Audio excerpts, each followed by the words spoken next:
Damos gracias a Dios por esta nueva oportunidad que Él nos concede de estar con ustedes, trayendo el mensaje de la palabra del Señor a través del programa Él Volverá. Y quiero que en este momento presentemos a Dios este tiempo que vamos a dedicar a oír la palabra. Que sea el Espíritu Santo de Dios el que nos esté enseñando, el que nos esté ayudando a entenderla y a ponerla en práctica en cada una de nuestras vidas. Padre, en el nombre de Jesús, damos muchas gracias por esta oportunidad maravillosa que tú nos concedes hoy, Señor, de estar en tu presencia. Gracias por darnos la oportunidad de poder llevar tu palabra a través de diferentes medios, Señor, y poder enseñar, Señor, lo que tú quieres de cada uno de nosotros. Hoy bendecimos este tiempo, Señor. Bendigo a cada uno de los oyentes, a cada una de las personas que siguen este programa a través de las redes, a través de la radio, Señor. Que tú seas glorificándose en cada uno de ellos, Señor. Que tú traigas a través de tu palabra sanidad y medicina, oh Dios. Que sea tu nombre, oh Dios, glorificado a través de este programa, a través de tu palabra. Que tu Espíritu Santo esté glorificando a Jesús en cada vida y que tu nombre pueda ser glorificado, Dios. Gracias te damos porque tú eres bueno. Gracias porque para siempre, Señor, es tu misericordia. Gracias porque tú vives y reinas por los siglos de los siglos. Tú eres nuestro Dios y a ti damos la gloria para siempre. Gracias te damos, Señor. Amén y amén. Y quiero que tratemos hoy un tema bien importante y es la diferencia entre la prueba y el castigo. Tome nota de este tema, la diferencia entre la prueba y el castigo. Y quiero que lea conmigo la palabra del Señor allí en el libro de Job, capítulo 7, versículos 17 y versículo 18. Job, capítulo 7, versos 17 y 18. Y dice la palabra del Señor de la siguiente manera. ¿Qué es el hombre para que lo engrandezcas y para que pongas sobre él tu corazón y lo visites todas las mañanas y todos los momentos lo pruebes? Qué importante este versículo. Y realmente es de vital importancia que aprendamos a distinguir, a tener ese discernimiento entre las pruebas que vienen de Dios y su castigo. Lo primero que tenemos que entender a través de la palabra, ya nos enseña, es que la prueba es un tiempo para gozarnos y el castigo para arrepentirnos. O sea, tiene dos fines diferentes, la prueba y el castigo. Tal vez pueda parecerse la situación, ¿verdad? Puede ser una situación en el área familiar, en el área de la salud, en el área financiera, en las relaciones, en el empleo, ¿verdad? Pueden ser tantas cosas en una persona que se levante contra usted, bueno, tantas situaciones que se pueden presentar, pero puede ser una prueba o puede ser un castigo y cada una tiene un fin diferente. La prueba es un tiempo para gozarnos, dice que nos gocemos en las diferentes pruebas y el castigo es un tiempo para arrepentirnos. ¿Y por qué decimos que es tan importante que aprendamos o comprendamos esa diferencia, aprendamos a discernir esa diferencia entre ambos? Porque realmente nuestra respuesta depende de la forma particular en que Dios está trabajando. O sea, la manera de respuesta nuestra es diferente a la manera como Dios esté tratando, si es una prueba o es un castigo. Recuerde esto, insisto. En la prueba es un tiempo para gozarnos y el castigo es un tiempo para arrepentirnos. Y vamos a comenzar a hablar acerca de lo que es la prueba y también vamos a hablar cómo distinguir lo que es la prueba y lo que es el castigo o qué hacer cuando no sabemos si es prueba o castigo. Y en los versículos que leíamos allí en Job 7, 17 y 18 encontramos una revelación asombrosa y dice que Dios nos examina cada mañana y nos prueba a toda hora. O sea, cada situación de nuestra vida es una prueba. En todo, absolutamente en todo, estamos a prueba, hasta como la manera como alguien toque a la puerta. la manera como alguien nos responda a una llamada, la manera como una persona nos atienda, la manera como nos reciban. En todo estamos siendo probados. Por eso Job dice, y nos prueba a toda hora y cada mañana nos examina. Y yo quiero que nos hagamos algunas preguntas. ¿Estamos preparados para recibir el examen de Dios cada mañana? ¿Se recuerda cuando estaba en su etapa de escolaridad o los que están en etapa de escolaridad cuando tienen un examen, verdad?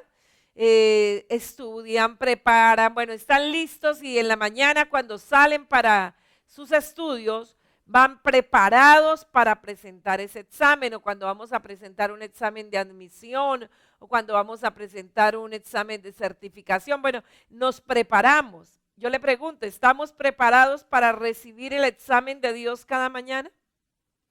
¿Nos levantamos cada día con esta expectativa?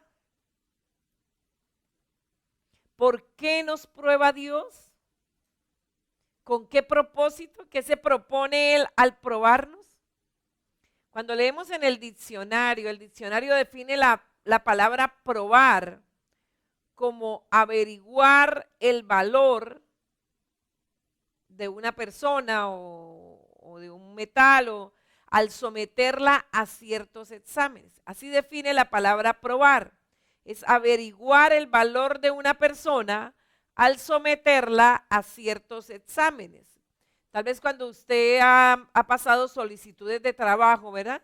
A usted le han sometido a varias pruebas, a varios exámenes, tanto en la parte laboral como en la parte psicológica, parte física, auditiva. Bueno, hay que hacer muchas pruebas, ¿verdad?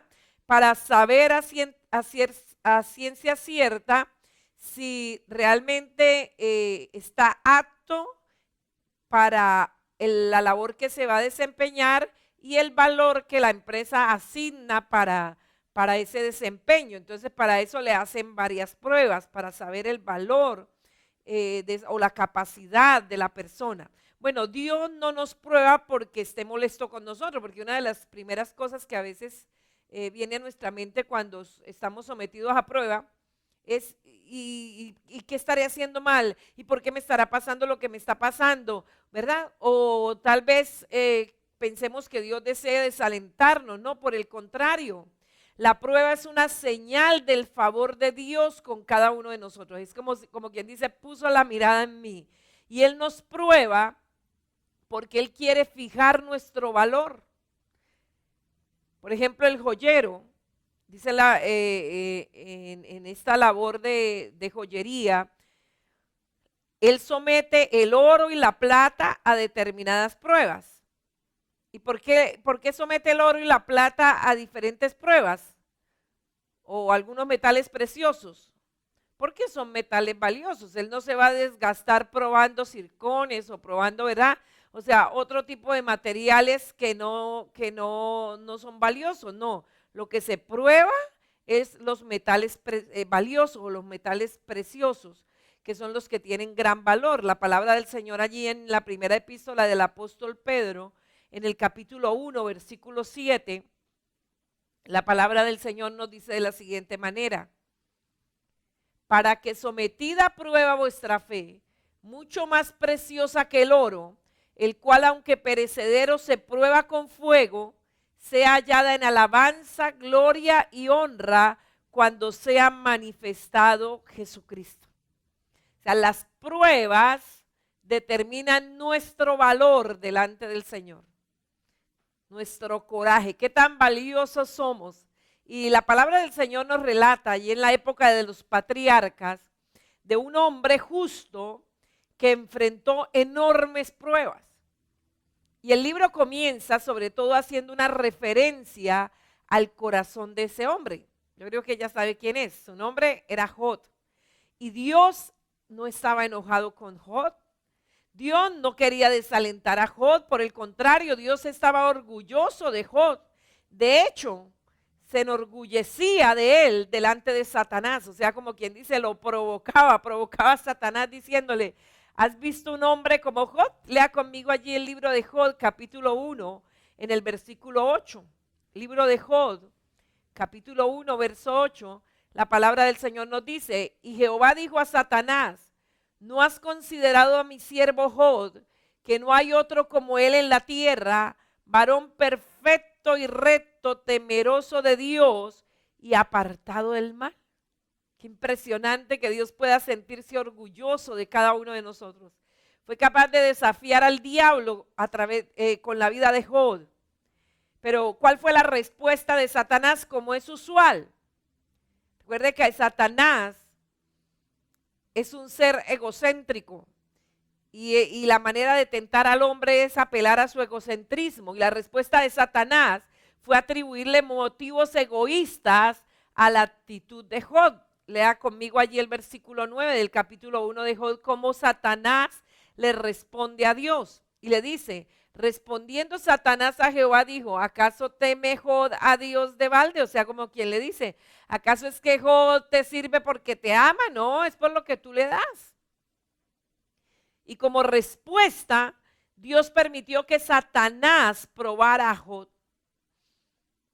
Lo primero que le permitió fue que le tocara los bienes. Y cuando le tocó los bienes, le dice Dios, y los hijos, le quitó los hijos, todos los hijos. En un solo día Job perdió todo lo que tenía, siendo un hombre riquísimo, ni siquiera rico, sino riquísimo, con una familia por la que él la presentaba a Dios todo el tiempo, y en un solo día pierde los bienes y los hijos. Y va Satanás delante de Dios y le dice Dios a Satanás, ¿has visto a mi siervo Job? No hay otro como él. Le dice, piel por piel, todo lo que el hombre tiene dará por su vida.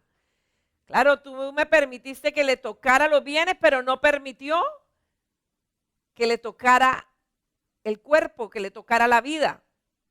Pero algo impresionante de Job, algo que nos impresiona, es que a Job le empiezan a llegar malas noticias una detrás de otra. Tal vez usted a veces se ha preguntado, pero Dios mío, ¿por qué como una cosa detrás de la otra? Bueno, cuando al enemigo le dan permiso, él se ensaña contra usted, pero recuerde, Dios ha prometido no dejarnos solos.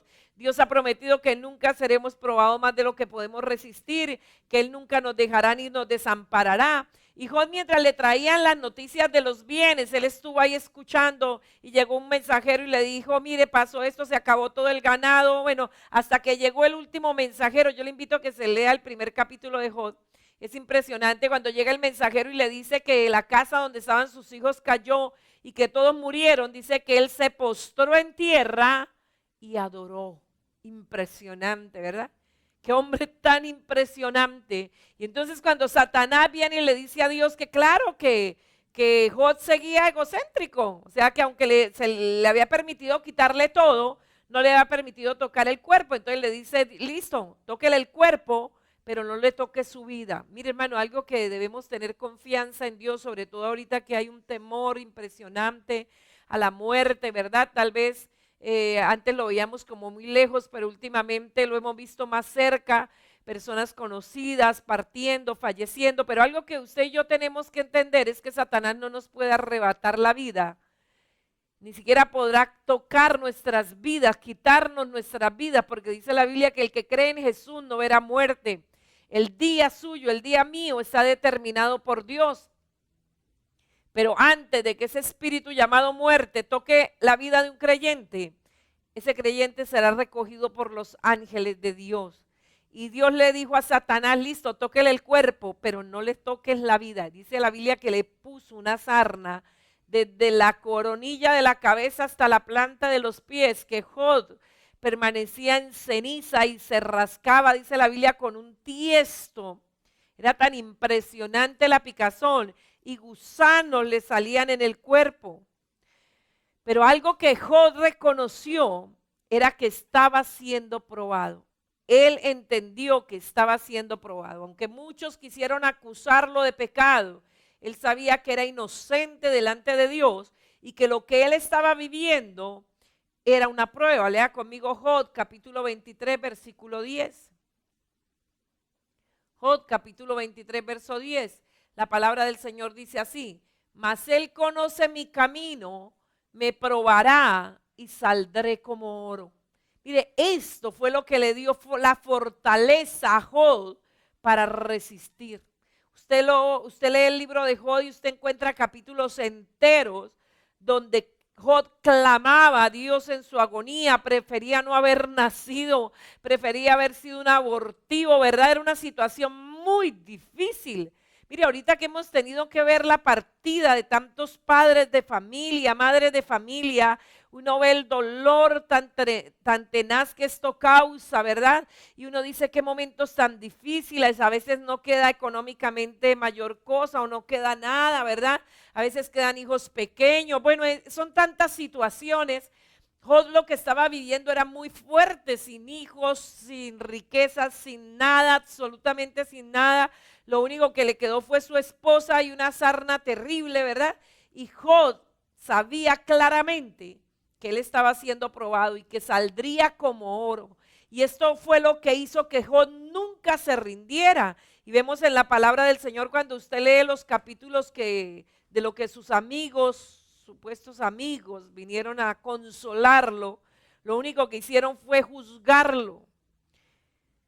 Y algo que Elifaz, por ejemplo, fue uno que lo juzgó muy fuerte de que su sufrimiento, lo que él estaba viviendo, era producto de pecados cometidos y lo acusaron.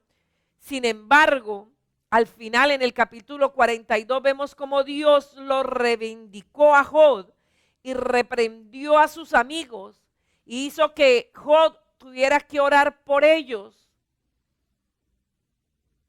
Y Job los perdonara porque lo habían acusado injustamente. Y por eso es tan importante aprender esta diferencia entre la prueba y el castigo. El castigo es cuando hay pecado y tenemos que arrepentirnos. El llamado es al arrepentimiento.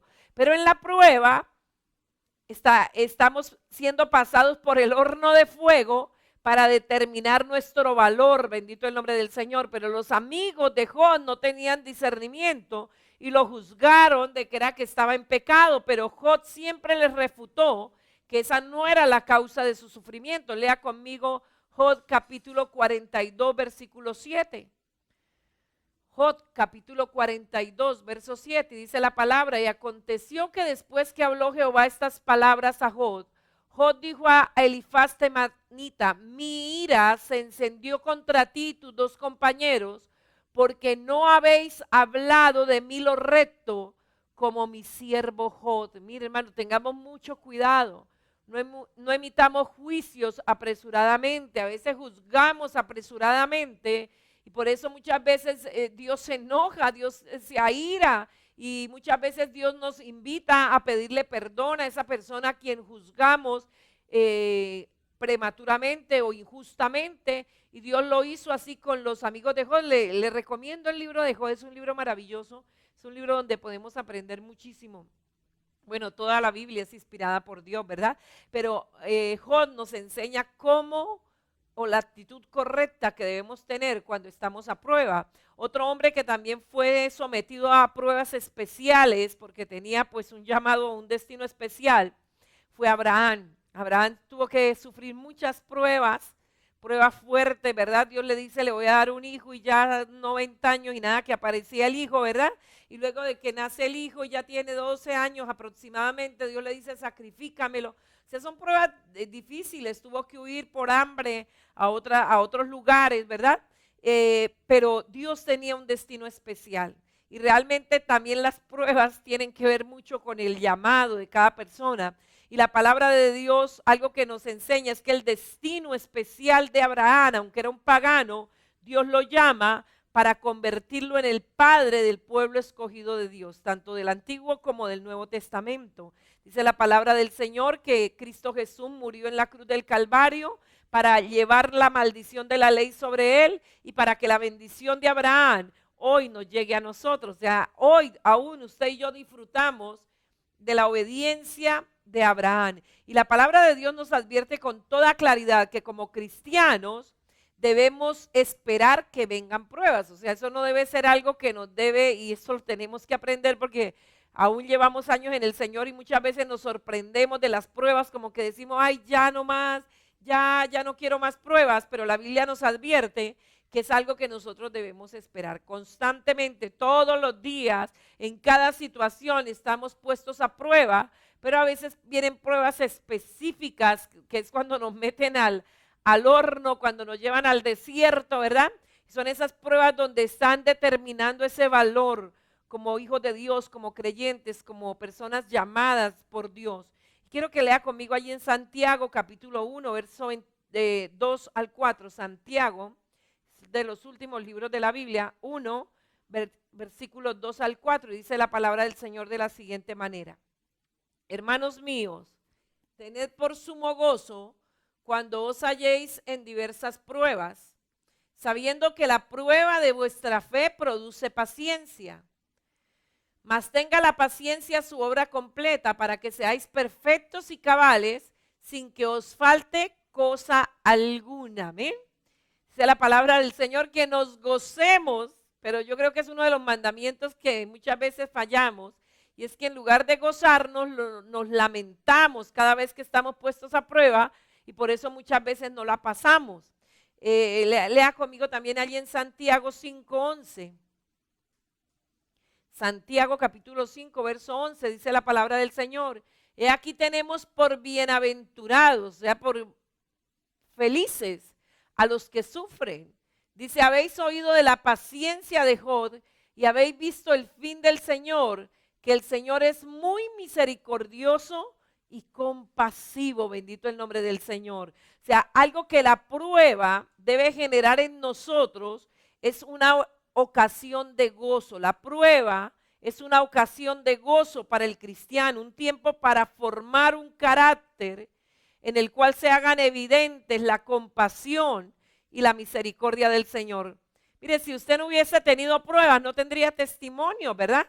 Pero los mayores testimonios es de la compasión y la misericordia que el Señor ha tenido para con cada uno de nosotros. Es muy importante que entendamos esos tiempos de Dios para nuestras vidas, amén. La prueba tiene el propósito de formar un carácter en el que se hagan evidentes la compasión y la misericordia del Señor. Por eso Job, al terminar la prueba y ser reivindicado y habérsele sido devuelto multiplicado todo lo que tenía, Job exclama y dice, de a oídos te había oído, mas ahora mis ojos te ven. O sea, ahora te conozco personalmente. Tal vez antes vivía de las o su fe era fortalecida en las vivencias de otras personas, pero ahora él había tenido la vivencia. Él mismo conocía a Dios cara a cara. Y ahora quiero que vayamos a la otra experiencia, que es el castigo. Hebreos capítulo 12, versos 5 al 8. La palabra del Señor nos dice de la siguiente manera. Dice, habéis ya olvidado la exhortación que como a hijos se os dirige diciendo, hijo mío, no menosprecies la disciplina del Señor, ni desmayes cuando eres reprendido por él. Porque el Señor al que ama disciplina y azota a todo el que recibe por hijo. Si soportáis la disciplina, Dios os trata como a hijos, porque ¿qué hijo es aquel a quien el Padre no disciplina? Pero si se os deja sin disciplina, de la cual todos han sido participantes, entonces sois bastardos y no hijos. Realmente a veces nos enojamos porque Dios nos castigue cuando pecamos, pero dice la Biblia, esa es una evidencia de que somos hijos de Él. Si una persona peca y no pasa nada, eso debía preocuparle, ¿verdad? Eso es como un hijo que empieza a hacer cosas malas y los padres no atienden. En últimas ese hijo dice, bueno, ¿será que no soy hijo? ¿O será que no les importa? ¿O será que no les interesa dónde ando, con quién ando, verdad?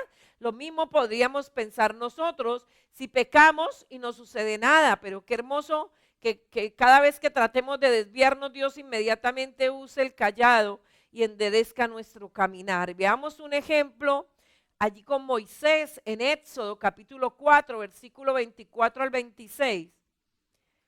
Éxodo 4, 24 al 26, dice la palabra del Señor, y aconteció en el camino que en una posada Jehová le salió al encuentro y quiso matarlo. Entonces Séfora tomó un pedernal afilado y cortó el prepucio de su hijo y lo echó a sus pies diciendo, a la verdad, tú me eres un esposo de sangre. Así le dejó luego ir y ella dijo, esposo de sangre a causa de la circuncisión. ¿Cuál fue la razón del castigo? ¿Cuál fue la razón de que le fueran a quitar la vida a Moisés? Era la desobediencia de Moisés. Moisés no había cumplido el pacto de la circuncisión, que era el pacto que identificaba al pueblo de Dios. Era el pacto que Dios había hecho con Abraham y sus descendientes. Era algo que iba a identificar al pueblo de Dios. Y Moisés no lo tuvo en cuenta cuando nació su hijo. Lea conmigo allí Génesis 17, 9 al 14, cuando Dios estableció este pacto para la descendencia de Abraham. Y dice la palabra del Señor allí en Génesis 17, 9 al 14. Dice, dijo de nuevo Dios a Abraham, en cuanto a ti guardarás mi pacto, tú y tu descendencia después de ti por sus generaciones. Este es mi pacto que guardaréis entre mí y vosotros y tu descendencia después de ti. Será circuncidado todo varón de entre vosotros. Circuncidaréis pues la carne de vuestro prepucio y será por señal del pacto entre mí y vosotros. Y de edad de 8 días será circuncidado todo varón entre vosotros por vuestras generaciones, el nacido en casa y el comprado por dinero a cualquier extranjero que no fuere de tu linaje. Debe ser circuncidado el nacido en tu casa y el comprado por tu dinero, y estará mi pacto entre vuestra carne por pacto perpetuo. Y el varón incircunciso, el que no hubiere circuncidado la carne de su prepucio, aquella persona será cortada de su pueblo, ha violado mi pacto. O sea, sobre esa desobediencia o sobre ese pecado había una maldición de muerte. Por eso había derecho de quitar la vida a Moisés por no haber cumplido con este mandato que había sido dado. Y solo cuando Moisés se arrepintió e hizo circuncidar a su hijo, fue que el Señor le perdonó la vida y le permitió continuar su camino. Mire, esto es muy importante. El castigo no viene para desalentarnos. El castigo no viene porque Dios sea malo con nosotros. No, el castigo viene para llamar nuestra atención. Hay personas que cuando todas las cosas van bien, su vida espiritual se va al traste literalmente. Dejan de orar, dejan de leer la palabra, dejan de ayunar, dejan de vigilar, dejan de servirle al Señor. Lo único que los hace como volver y mirar a Dios son las circunstancias difíciles, ¿verdad? Y terminan pecando, cayendo en pecado, bueno, en tantas situaciones. Y tiene que venir el castigo porque son hijos. Mire, Dios hubiera preferido cualquier cosa antes que permitirle continuar a Moisés con su misión en desobediencia. Moisés nació con un llamado específico por Dios y era liberar al pueblo de Israel de la esclavitud egipcia. Pero Moisés había tenido en poco el pacto, se le olvidó el pacto, no tuvo en cuenta el pacto cuando nació su hijo, ¿verdad? Y así quería seguir ejerciendo la misión. Muchas personas las encontramos queriendo continuar con el llamado en desobediencia, en pecado. Y realmente la Biblia dice que son vasijas rotas, vasijas que no retienen agua, ¿verdad? Vasijas que no dan nada, que sus palabras cuando es predicado, cuando ministran, son palabras totalmente vacías. Muchas personas creen que por ser líderes están eximidos de la disciplina de Dios, pero esto nos muestra que la posición de líder, como la tenía Moisés, no lo eximía de la disciplina de Dios. Por el contrario, lo hacía mucho más responsable. La Biblia dice que al que mucho se le da, mucho se le pide, y que al que ha sido puesto en liderazgo y en lugar de conducir las personas a la salvación, las desvía a la condenación, dice la Biblia, estos recibirán mayor condenación porque tenían mayor conocimiento. Pero hay muchas personas que creen que el liderazgo los exime, o sea, como que ya están canonizados, mejor dicho, y ya pueden pecar y hacer lo que sea, y no hay arrepentimiento, no hay una confesión, no hay una disciplina, no hay una restauración. Y es por eso que vemos liderazgos predicando literalmente locuras, cosas contrarias a la palabra, saliendo con unas cosas todas raras. ¿Por qué? Porque cuando una persona no confiesa el pecado, se abre a un espíritu de engaño. Y cuando una persona se abre a un espíritu de engaño, por eso incluso la Biblia dice que aquellos que conocieron del Señor, pero no lo tuvieron en cuenta, ¿verdad? No reconocieron a Dios, son entregados a un poder engañoso para que crean la mentira y se pierdan. Hay muchos creyentes que dicen, bueno, si yo no me voy en el rapto, eso me dejo decapitar y me salvo en la tribulación. Pero la Biblia dice que el que conoció y no quiso obedecer al Señor es entregado a un poder engañoso para que se pierda, amén. Entonces es muy importante, hermano, algo que la Biblia nos enseña es el arrepentimiento y la confesión, y es algo de lo que muy pocos quieren oír.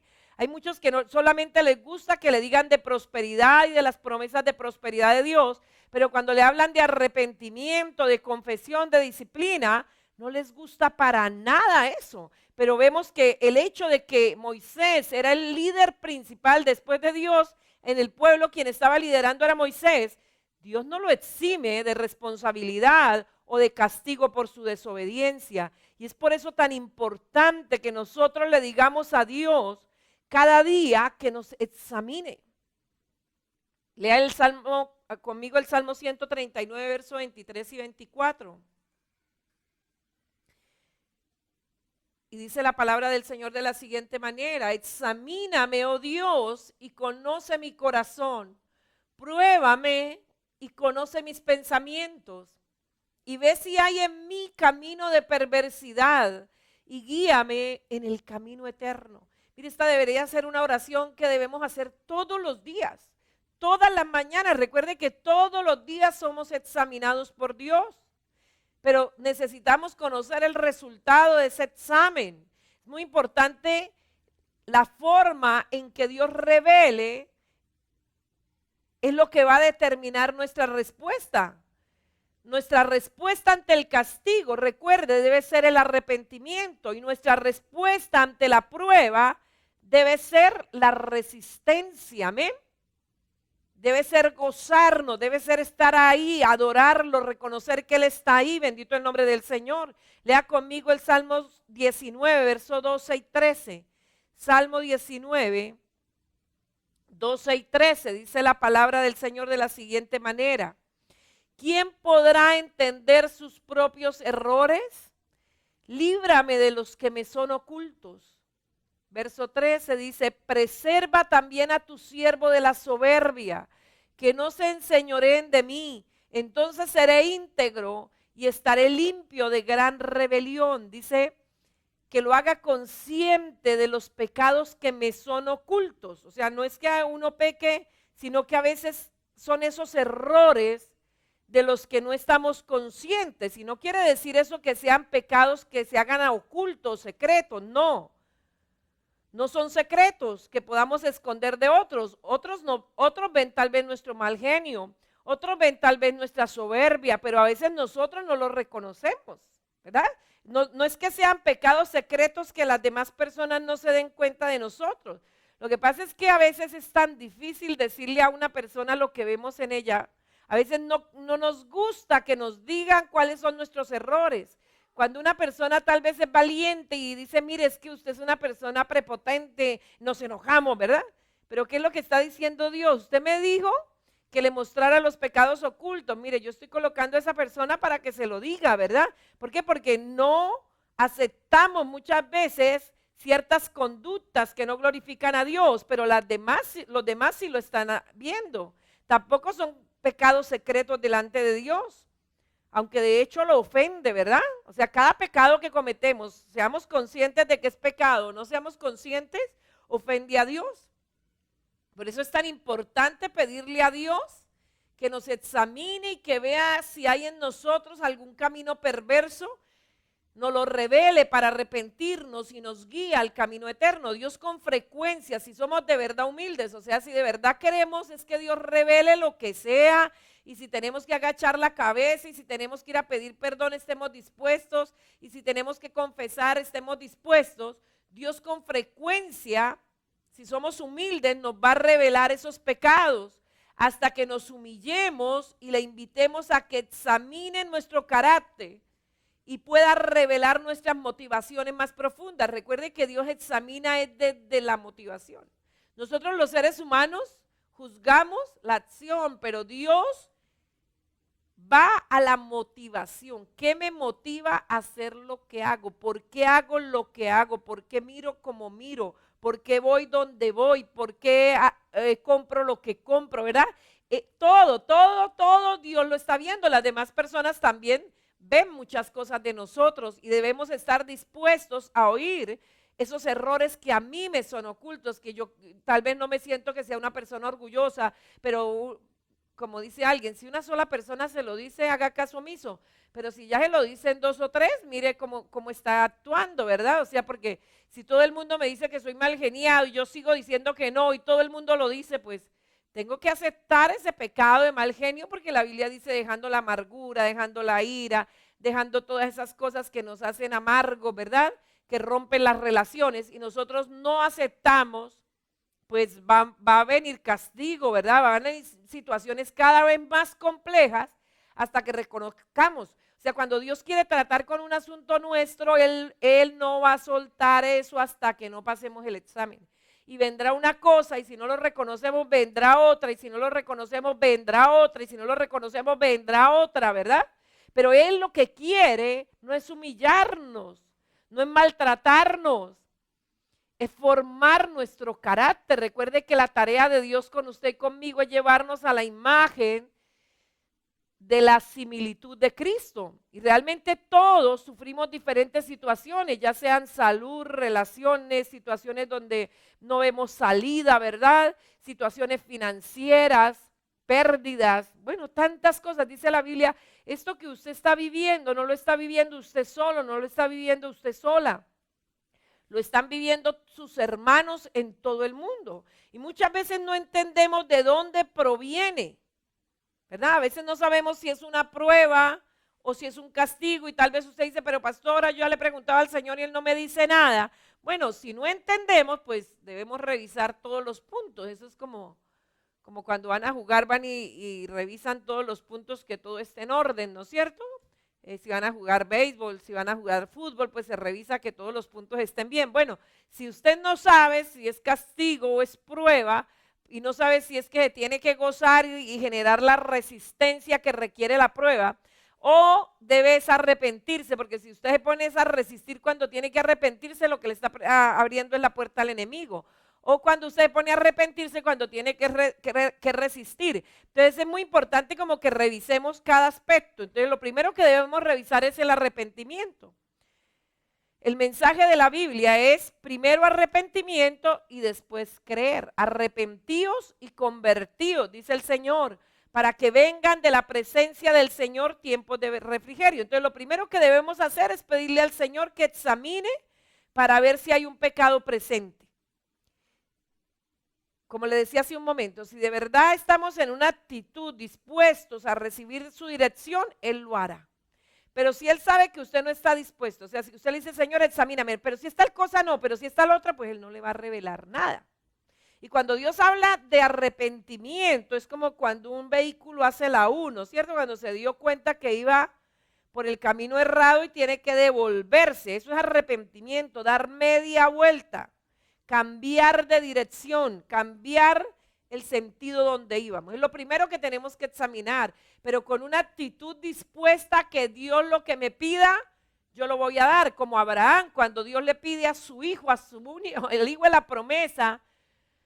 Yo creo que algunos de nosotros nos hubiéramos puesto a discutir con Dios, pero como es posible, mire, ya 100 años y me da el hijo a los 100 años, ahora me lo va a quitar, bueno, y empezaríamos a altercar con Dios, ¿verdad? Pero Abraham simplemente creyó a Dios. Y a mí me impresiona mucho cuando el hijo le dice, Padre, aquí está la leña, aquí está el fuego, el cuchillo, ¿y dónde está el cordero? Y él sabía que el cordero era su hijo y él lo amaba muchísimo, ¿verdad? Pero Abraham le dice, Dios se proveerá de cordero. Y él caminó hasta colocar a su hijo en el altar, amarrarlo. Yo digo, realmente Isaac era muy obediente, o sea, porque dejarse amarrar allá en el altar, él conocía los sacrificios, él sabía qué se hacía con el que colocaban sobre el altar. Pero cuando estaba allí y él levanta el cuchillo, oye una voz que le dice, detente.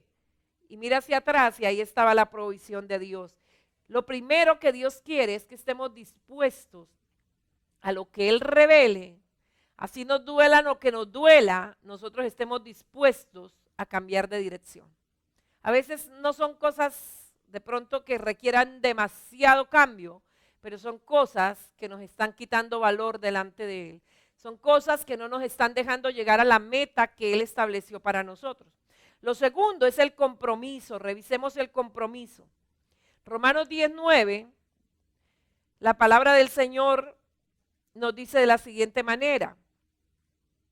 Romanos capítulo 10, versículo 9, dice que si confesares con tu boca que Jesús es el Señor y creyeres en tu corazón que Dios le levantó de los muertos, serás salvo. Aquí encontramos dos condiciones esenciales para la salvación.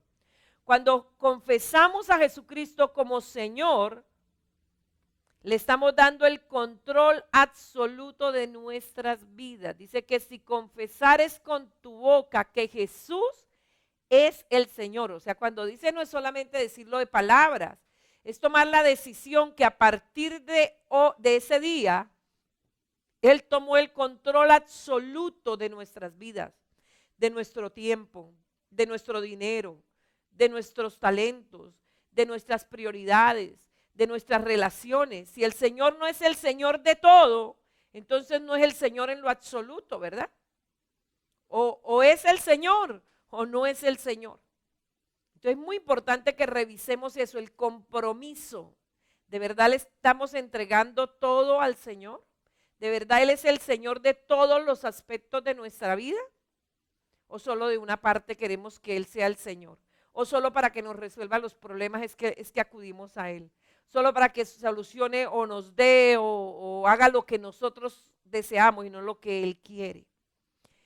La tercera cosa que debemos revisar, o el tercer punto, es la actitud hacia las Escrituras. Algo que Satanás hizo para hacer caer a nuestros primeros padres fue cuando los llevó a cuestionar la verdad de la palabra de Dios. Les dijo, ¿es verdad que Dios les dijo? O sea, cuestionó lo que Dios le había dicho. Dios le había dicho, el día que coman de ese árbol se mueren. Pero Satanás va y cuestiona esa verdad. ¿Es verdad que Dios les dijo? Jesús mismo marcó el sello de la autoridad divina de las Escrituras cuando se refirió a ellas como la palabra de Dios. Léalo conmigo allí en Juan, capítulo 10, versículo 35. Jesús colocó ese sello de la autoridad divina en las Escrituras y las declaró, o refiriéndose a ellas, se refirió como la palabra de Dios. Dice, si llamó dioses a aquellos a quienes vino la palabra de Dios, dice, y la Escritura no puede ser quebrantada. Dice, vino la palabra de Dios. Por eso cuestionar la autoridad de la Biblia es un lujo que ninguno de nosotros puede darse. Esa es la senda que en la actualidad conduce al desastre, lo mismo que lo hizo en el jardín del Edén. Lo que Satanás va a querer hacer con usted es ponerlo a cuestionar las Escrituras. Y yo le pregunto, ¿cómo está usted frente a las Escrituras? ¿Está dudando de ellas? Tal vez está pasando un momento en su vida difícil y le dicen, pero mire, la palabra de Dios dice, y usted, ay, pero no me diga nada, no diga eso, ¿verdad? ¿Cómo está usted frente a las Escrituras, frente a la autoridad de ellas? ¿Son autoridad absoluta para su vida? ¿O será eso lo que Dios requiere, cambio en nuestra vida? ¿Será eso? ¿Cuántos años lleva de conocer a Jesús? ¿Cuántas veces ha leído toda la Biblia en esos años? Mire, si tan solo dedicas 3 capítulos diarios, que equivale a 15 minutos de lectura bíblica diariamente, y 5 capítulos el día domingo, que es el día que usted dedica para el Señor, o sea, 25 minutos, usted se lee toda la Biblia en un año. O sea, es imposible que usted lleve 10 años en el Señor y no se la haya leído toda. Si no se la ha leído toda, no la conoce, y si no la conoce, ¿cómo la va a reconocer? ¿Será que Dios le está llamando a que tome la actitud correcta ante la palabra de Dios? Un cuarto punto que es necesario revisar cuando usted no sabe si es prueba o es castigo, son las relaciones correctas. Realmente tener la doctrina correcta es la base de la fe cristiana y por eso normalmente cuando una persona va a cambiar de iglesia o alguien le dice, no, es que yo estoy asistiendo a una iglesia, la persona le dice, ¿y es de sana doctrina? O sea, la doctrina es correcta porque esa es la base de la fe cristiana. Y la doctrina correcta, aplicada en la forma correcta, pues debe producir las relaciones correctas. O sea, lo uno es producto de lo otro. Nuestras relaciones personales deben reflejar la doctrina que profesamos. Y Jesús insistió muchísimo en la importancia de mantener las relaciones correctas. Él estableció normas muy claras para tratar con un hermano, por ejemplo, que peca contra nosotros. Léalo conmigo allí en Mateo capítulo 18, versículo 15 al 17. Evangelio de Mateo 18, 15 al 17, dice la palabra así. Por tanto, si tu hermano peca contra ti, ve y repréndele. O sea, no dice que no diga nada, porque es que estamos en una actitud de yo no digo nada. No, no es que no diga nada, dice repréndele estando tú y él solos. Si te oyere, has ganado a tu hermano. Mas si no te oyere, toma aún contigo a uno o dos, para que en boca de 2 o 3 testigos conste toda palabra. Si no lo oyere a ellos, dilo a la iglesia. Y si no oyere a la iglesia, tenle por gentil y publicano. Mire, aquí la Biblia nos dice cómo debemos actuar cuando alguien peca contra nosotros. Dice, ve y repréndelo. O sea, si él pecó contra usted, le injurió, murmuró, le difamó, no quiere decir que usted no pueda reprenderle porque es hermano. Dice, ve y repréndele, es tu hermano y no lo puede dejar así. Eso es pecado, murmurar de alguien, mentir de alguien. Eso es pecado. Dice, ve y llámalo estando tú y él solo. Si logran arreglar las cosas, amén. Si no, llama a uno. Ah, no, yo ya le dije, allá él. No, dice la Biblia, llame a 2 o 3 testigos. Y delante de 2 o 3 testigos conste toda palabra. Bueno, y ahí sigue la palabra y en lo último dice, pues ya ténganlo por gentil y publicano, o sea, como alguien no nacido de nuevo. También en el monte, en el sermón del monte, él nos alertó si, por ejemplo, nuestro adversario nos va a denunciar. Esto tiene que ver con relaciones correctas, o sea, cómo actuar frente a las diferentes circunstancias. Mateo 5:25, la palabra del Señor dice de la siguiente manera, Mateo 5:25 dice, ponte de acuerdo con tu adversario pronto, entre tanto que estás en el camino, no sea que el adversario te entregue al juez y el juez al alguacil y seas echado en la cárcel. O sea, como quien dice, cuando tenga situaciones jurídicas, trate mejor de conciliar, trate de resolver las cosas antes para que el problema no se crezca y luego pierdas más, ¿verdad? Y cuando Jesús terminaba su oración modelo, la oración del Padre Nuestro, hizo una advertencia allí en Mateo capítulo 6, versículo 15. Mateo 6:15 también tiene que ver con relaciones correctas. Dice, mas si no perdonáis a los hombres sus ofensas, tampoco vuestro Padre os perdonará vuestras ofensas. Por eso en cualquier tiempo de prueba o castigo, algo que debemos tener cuidado es de revisar nuestras actitudes y relaciones para asegurarnos de que no estamos cosechando alguna amargura, resentimiento, falta de perdón en nuestro corazón, porque algo que el enemigo va a querer atacar es su corazón en esos tiempos de prueba o de castigo. Por eso la Biblia dice, ante toda cosa guardada, guarde tu corazón, porque de él mana la vida. También debemos tener en cuenta que no podemos establecer relaciones correctas con personas incorrectas. Primera de Corintios 15:33 también nos habla acerca de con quiénes debemos relacionarnos. Dice, no erréis, las malas conversaciones corrompen las buenas costumbres. Realmente no podemos vivir vidas santas si nos relacionamos de forma deliberada con personas impías. Y no quiere decir esto que entonces yo no trabajo porque es que en las empresas que voy a trabajar hay personas que no son cristianas. No, la Biblia dice de esa manera nos tocaría salir del mundo, pero mis amigos íntimos no pueden ser personas impías, ¿verdad? Personas de vocabulario blasfemo, personas que viven en adulterio, en fornicación y son mis íntimos amigos, no. El filo cortante de la palabra debe cortar todas esas relaciones, o sea, yo debo examinar mi comportamiento con los demás, mis relaciones, tanto en casa, como en el trabajo, como ciudadano, como deudor, como empleado, como jefe, en todo tipo de relaciones, yo debo permitir que el filo de la palabra rompa lo que a Dios no le agrada. Porque realmente, ¿qué es lo que está buscando Dios mediante estos instrumentos? Mediante la prueba y el castigo. ¿Qué es lo que Dios está buscando mediante estos instrumentos? Dios está buscando formar en nosotros importantes rasgos de carácter.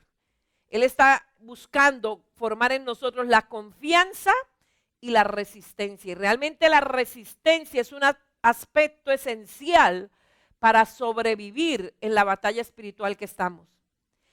Y la confianza es la actitud principal de Satanás, es difamar tu carácter. Lo primero que Satanás hace es difamar, o lo primero que hizo con Adán y Eva, fue difamar el carácter del Dios mismo.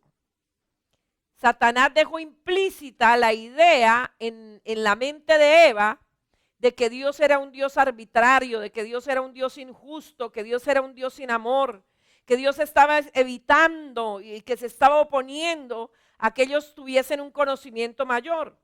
¿Cuál era el objetivo de Satanás? Era socavar su confianza en la bondad de Dios. Y mire, Satanás va a aprovechar esos momentos difíciles de su vida para atacar su mente y para que usted dude del amor de Dios, del propósito de Dios para su vida. Ese fue el propósito de Satanás con Eva.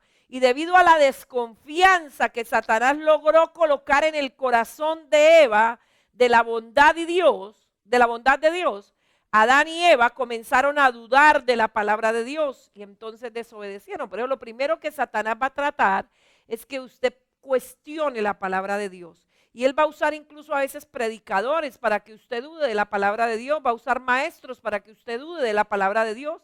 Y estos fueron los tres estados de la caída, la desconfianza. Desconfiaron de que la palabra que Dios le había dicho era real y que Dios no lo hacía por amor, sino por privarlos de muchas cosas. Eso los llevó a la incredulidad y la incredulidad lo llevó a la desobediencia. Y es la misma escalera que Satanás va a tratar de usar con su vida en momentos difíciles, que usted dude de la palabra, que usted pierda la confianza en el carácter de Dios y que esto lo lleve a la incredulidad, y la incredulidad es pecado, lo va a llevar a la desobediencia. Pero por medio de la fe en Jesús, Dios provee una redención que revierte ese proceso descendente de caída y constituye o sustituye la incredulidad por la fe, la desobediencia por la obediencia y la desconfianza por la confianza. ¿Y cuál es la diferencia entre fe y confianza? La fe es un hecho. Hebreos dice que la fe es certeza de lo que espero, convicción de lo que no veo. Entre tanto, la confianza es una actitud. Por ejemplo, allí en el Salmo capítulo 37, verso 5, la palabra del Señor nos dice de la siguiente manera: encomienda a Jehová tu camino, confía en Él y Él hará. Encomienda describe un acto de fe. O sea, dice la Biblia: por nada estéis afanosos, si no sean presentadas vuestras peticiones en toda oración y ruego con acción de gracias. O sea, hasta que usted descanse, hasta que usted reciba la fe como un hecho cierto. Y confía describe una actitud que sigue al acto inicial de compromiso. O sea, yo ya puse eso delante de Dios, ya descargué esa carga en el Señor, ya recibí la fe. Entonces, después de eso, Dios se hace cargo del asunto. Él actuará, eso ya está en las manos de Dios. Por lo tanto, y es por esto que Dios usa la prueba y el castigo para producir confianza en nosotros. Y eso fue lo que sucedió con Job. Lea conmigo Job 13:15. Job capítulo 13, versículo 15. La palabra del Señor dice así: he aquí, aunque él me matare, en él esperaré. No obstante, defenderé delante de él mis caminos. O sea, él dijo, de que nos vamos a ver, amén. Y así me mate, pues si me mata más cerquita voy a estar de él. Y allá él va a examinar mis caminos. Y en el capítulo 19, versículo 25 al 27, la palabra del Señor dice así. Job 19, 25, 27, dice, yo sé que mi Redentor vive y al fin se levantará sobre el polvo. Y después de deshecha esta mi piel, en mi carne he de ver a Dios, al cual veré por mí mismo y mis ojos lo verán y no otro, aunque mi corazón desfallece dentro de mí. Eso es confianza. Tal vez alcanzar esta confianza requiere de muchas pruebas. Nunca perdamos de vista la finalidad de Dios. Tal vez Dios no lo prueba igual que Job, ¿no es cierto? Porque pues en cada uno hay un propósito. Pero alcanzar esa resistencia, esa confianza, requiere de pruebas fuertes, de poder pasar pruebas fuertes. Por eso nunca perdamos de vista la finalidad de Dios. Recuerde, la finalidad de Dios no es desalentarlo, no es acabarlo, es producir en nosotros una confianza inquebrantable en su absoluta fidelidad. Yo le pregunto, ¿cómo respondemos nosotros si clamamos a Dios y parece que no nos responde? ¿Somos capaces de seguir confiando en su fidelidad? Dicen que la prueba de Job duró aproximadamente 7 años. 7 años. Pero él mantuvo esa resistencia. Dios no nos permitirá ser tentados, dice la Biblia, más de lo que podemos resistir. Lea conmigo Santiago 1:12. Santiago 1:12. Dice la palabra del Señor de la siguiente manera. Bienaventurado el varón que soporta la tentación, porque cuando haya resistido la prueba, recibirá la corona de vida que Dios ha prometido a los que le aman. La resistencia, solo hay forma de cultivar la resistencia y es resistir. Es la única manera, eso es como el atleta, la única manera de resistir es compitiendo, es trotando, no hay otra manera, no hay otra manera. Por eso la manera de obtener resistencia es resistir. La resistencia es un elemento esencial en la vida de los cristianos victoriosos y solo se puede cultivar al resistir. Una vez que aceptamos este hecho, comenzamos a responder correctamente a cada dificultad que se nos presenta en el camino con resistencia, con constancia. Lea lo que dice Santiago 2. Dice, mas tenga la paciencia su prueba completa para que seáis perfectos y cabales sin que os falte cosa alguna. Algo que requiere la resistencia es el tiempo hasta que termine el proceso. El problema de muchos es que, por ejemplo, tal vez la prueba iba a durar 15 días y el día 14 dijo no más, hasta aquí llegué y le faltaba un día para que se completara la obra, pero no resistió, no se logró el cambio. Y entonces, ¿qué pasa? Somos sometidos otra vez y tenemos que pasar otra situación hasta que Dios forme ese carácter en nosotros, amén. Por eso muchas personas van de problema en problema, pero no avanzan en el carácter cristiano, porque no resisten hasta que se complete la obra. Por eso mientras más rápido aprendamos a perdurar, a resistir, habiéndonos arrepentido cuando sea necesario, mucho más rápido será nuestro progreso espiritual. Recuerde que cada prueba de nuestra resistencia es también una prueba de nuestro dominio propio. Esto expondrá cualquier debilidad en las áreas de nuestra personalidad. Mire, la prueba viene para mostrarnos, por ejemplo, a veces en el área de la debilidad en el área emocional, mostrarnos que tenemos temor, que tenemos desaliento, depresión, o tal vez en nuestra naturaleza carnal para mostrarnos apetitos desordenados, o tal vez en nuestras relaciones personales para mostrarnos que hemos guardado ira o celos, o en nuestro desarrollo espiritual puede ser el orgullo, la autosuficiencia. Por eso, aparte del aspecto donde se encuentre la debilidad, esta se va a exponer cuando enfrentamos el reto de la resistencia. Pero como le decía un momento, a veces es trágico ver que muchos creyentes no logran sobrepasar la prueba.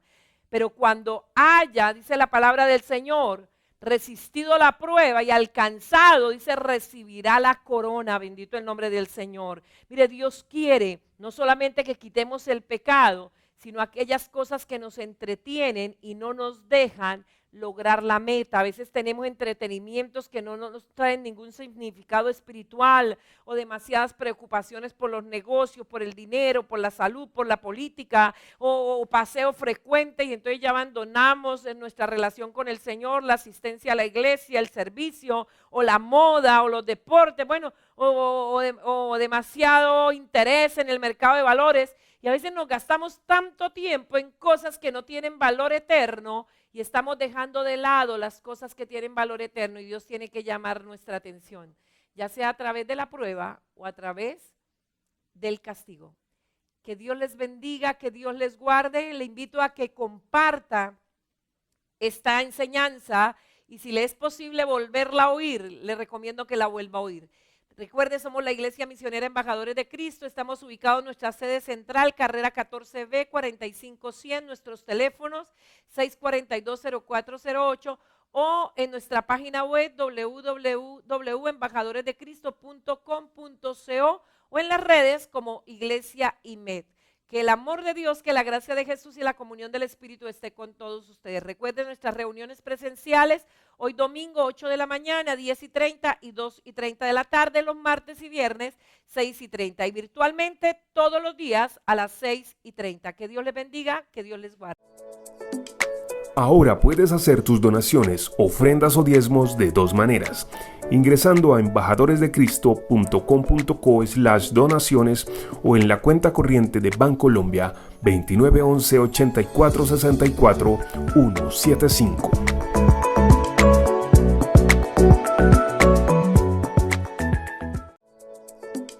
Ahora puedes hacer tus donaciones, ofrendas o diezmos de dos maneras: ingresando a embajadoresdecristo.com.co/donaciones, o en la cuenta corriente de Bancolombia 2911 84 64 175.